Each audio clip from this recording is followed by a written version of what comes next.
11টি এবং বেসরকারি আছে 165টি। তো এগুলো থেকে প্রত্যেক বছর 6000-এর উপর শিক্ষার্থী বের হচ্ছে, কিন্তু তাদের চাকরির যে সার্কুলার এটা দেওয়া হয় 6 বছর 5 বছর পর করে।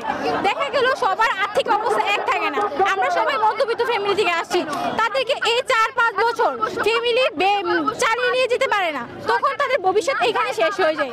তা আমাদেরকে বিএসসি করার জন্য দেশে বাইরে যাওয়া লাগে। সবার এরকম আর্থিক অবস্থা থাকে না যে বাহিরের দেশে বাহিরের কান্ট্রিতে নিয়ে পড়াশোনা করাতে হবে। তাহলে সরকারের অবশ্যই উচিত আমাদেরকে স্বতন্ত্র বিশ্ববিদ্যালয় দেওয়ার, অবশ্যই উচিত আমাদেরকে একটা স্বতন্ত্র বিশ্ববিদ্যালয় দেওয়ার। দেখা গেল যে পলিটেকনিক্যালে যারা আছে তাদের জন্য স্বতন্ত্র বিশ্ববিদ্যালয় ডুয়েট আছে, কিন্তু আমাদের কৃষি ডিপ্লোমা ছাত্রছাত্রীদের জন্য এরকম কোনো বিশ্ববিদ্যালয় নেই। আমরা 4 বছর ডিপ্লোমা করার পরে অবশ্যই আমাদের উচিত দ্বিতীয় শ্রেণীর কর্মকর্তা হিসেবে আমাদের একটা পদ দেওয়ার জন্য, কিন্তু এরকম কোনো পদ দেয় না। দেখা গেল কি আমরা 4 বছর ডিপ্লোমা করার পরে আমাদের যে জব হয় ওইখানে আমাদের বেতন হয় 18,000 টাকা, এবং যারা ইন্টার শেষ করে ওরা 2 বছর ইন্টার শেষ করে একই পদ পাচ্ছে, একই প্রে স্কেলে বেতন পাচ্ছে। তাহলে আমরা তো 2 বছর আরো বেশি কষ্ট করা লাগছে, তাহলে ওরা আমাদের একদম সমান হয়েছে, তাহলে আমরা কেন ডিপ্লোমা করতেছি? আমাদের শিক্ষার মান উন্নয়নের জন্য আমাদের পর্যাপ্ত পরিমাণে শিক্ষক নেই, তো আমাদের শিক্ষক সংকট দূরীকরণের জন্য আমাদেরকে পর্যাপ্ত পরিমাণে শিক্ষক দিতে হবে। আমরা দেখা গেল কি প্রত্যেক বছর যে পরিমাণে শিক্ষার্থী বের হচ্ছে ডিপ্লোমা শেষ করে 6000-এর উপরে। বাংলাদেশে সরকারি ডিপ্লোমা কৃষি ইনস্টিটিউট আছে 18টি এবং বেসরকারি আছে 165টি। তো এগুলো থেকে প্রত্যেক বছর 6000-এর উপর শিক্ষার্থী বের হচ্ছে, কিন্তু তাদের চাকরির যে সার্কুলার এটা দেওয়া হয় 6 বছর 5 বছর পর করে। দেখা গেল সবার আর্থিক অবস্থা এক থাকে না, আমরা সবাই মধ্যবিত্ত ফ্যামিলি থেকে আসছি, তাদেরকে এই 4-5 বছর ফ্যামিলি চালিয়ে নিয়ে যেতে পারে না, তখন তাদের ভবিষ্যৎ এখানে শেষ হয়ে যায়। তা আমাদেরকে বিএসসি করার জন্য দেশে বাইরে যাওয়া লাগে। সবার এরকম আর্থিক অবস্থা থাকে না যে বাহিরের দেশে বাহিরের কান্ট্রিতে নিয়ে পড়াশোনা করাতে হবে। তাহলে সরকারের অবশ্যই উচিত আমাদেরকে স্বতন্ত্র বিশ্ববিদ্যালয় দেওয়ার। তারপরে চাকরির ধারাবাহিকতা বজায় রাখতে হবে, প্রত্যেক বছর চাকরির জন্য সার্কুলার দিতে হবে। কারণ দেখা গেল একটা নির্দিষ্ট একটা বয়স সীমা থাকে, ওই বয়সের পরে চাকরি পায় না। দেখা গেল যে 4 বছর পরে যখন সার্কুলারে টিকলো না, আর কি আবার 4 বছর পরে সার্কুলার আসবে, আর 8 বছর গ্যাপ হয়ে গেল।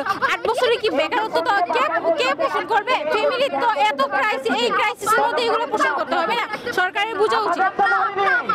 আমাদের যে শিক্ষার্থীরা কৃষি ডিপ্লোমা শিক্ষার্থী আছে তাদেরকে ডিএর অধীন থেকে সম্পূর্ণ কৃষি মন্ত্রণালয়ের অধীনে আনার জন্য আমরা দাবি জানিয়েছিলাম, এবং আমরা বলেছিলাম যে কৃষি ডিপ্লোমা শিক্ষার্থীদের বেসরকারিতে দশম গ্রেডের প্রে স্কেলের বেতন দেওয়ার জন্য।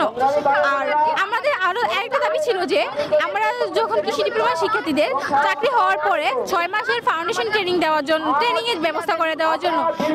এই দাবিগুলো নিয়ে আমরা 2004 সালে আন্দোলন করেছি, 2006 সালে আন্দোলন করেছি এবং 2016 সালে আন্দোলন করেছি। তারা আমাদের লিখিত কোনো প্রজ্ঞাপন দেয়নি, তারা আমাদেরকে আশ্বাস দিয়েছে। এখন আজকে 20 বছর ধরে ওরা আমাকে আশ্বাসই দিয়ে যাচ্ছে, কোনো ধরনের লিখিত প্রজ্ঞাপন তারা আমাদেরকে দিচ্ছে না। আমরা যে আন্দোলন করছি, আমরা যে 8 তারিখ থেকে আমাদের নিজ ক্যাম্পাসে আন্দোলন করেছি, শান্তিপূর্ণভাবে আন্দোলন করেছি, কিন্তু ওরা আমাদেরকে এই আন্দোলনের ব্যাপারে ওরা আমাদের কোনো আশ্বাস দিচ্ছে না। আমরা যখন প্রেস ক্লাবে আন্দোলন করেছিলাম তখন তারা আমাদেরকে 72 ঘন্টা সময় দিয়েছিল, বলেছিল যে 72 ঘন্টার মধ্যে তারা একটা কিছু করবে এবং আমাদের আন্দোলনের ব্যাপারে খুব বড় অনেক কথা বলবে, কিন্তু 72 ঘন্টা পরেও তারা আমাদের একটা দাবি মানিয়ে নেয় এবং এরকম কোনো নোটিশ দেয় নাই যে আমাদের প্রজ্ঞাপন জারি করবে।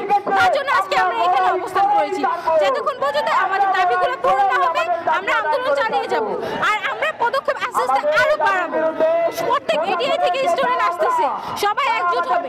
আমাদের দাবিগুলো তো কোনো ভিক্ষা না, এটি আমাদের যুক্তি দেখবে। ওরা নিজেরা বলেছে, যখন 5 মাস আগে আমাদের প্রতিনিধিরা যখন সজীবের সাথে কথা বলেছিল, কৃষি উপদেষ্টার সাথে কথা বলেছিল, তখন তারা বলেছিল যে তোমাদের দাবিগুলো যৌক্তিক, আমরা এগুলো নিয়ে কথা বলবো, কিন্তু তারা এরকম কোনো প্রজ্ঞাপন এখন পর্যন্ত জারি করে নেই। ওরা যেহেতু নিজেরাই বলেছে এগুলো যৌক্তিক, তাহলে কেন কোনো প্রজ্ঞাপন জারি করছে না? আমরা তো এগুলো থেকে আমরা ভিক্ষা না।